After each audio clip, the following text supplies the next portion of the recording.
So I wanted to show you about a couple different kind of bits. And the reason that I don't like this bit is that the mouthpieces are both very straight. They have no curve to them. So when you pull back on the reins, this is what it's doing in his mouth. It's actually a pretty harsh bit, even though it's a snaffle bit, because it's very nutcracker and very like pinchy on the tongue. And then the jointed part, he has a fairly flat palate on the top of his mouth, and that's going to be poking right into that.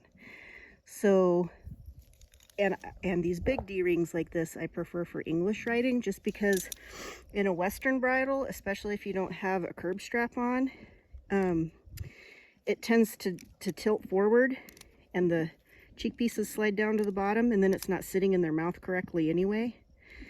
So I would suggest something more like this, which is what I start. Hold on one second. This is what I start my colts in, and it is a Western D-ring, but I use a curb strap, and you can see that the mouthpieces are curved so they don't pinch their tongue quite so bad, so it's a little gentler. And I also like to use the slobber straps in a Makati rein because those add weight, and when you give a release with your hand, they feel it faster, as well as when you pick up on the reins, they feel it faster. So it makes them softer and more responsive than just having reins directly connected to the bit. So hopefully that makes sense. But you should always have a curb strap on in front of your reins, and when you pull back on the reins, it's not going to do anything towards making them stop. But what it does do is help keep the bit from pulling through or getting out of position so much on their face, so that the bit is acting the way that it's supposed to act. So I would recommend something like that, or this one is another really good one, especially for horses like Studley that maybe have a little lower, flatter palate in their mouth. This is a 3-piece. This is called a French link loose ring snaffle, and these rings move.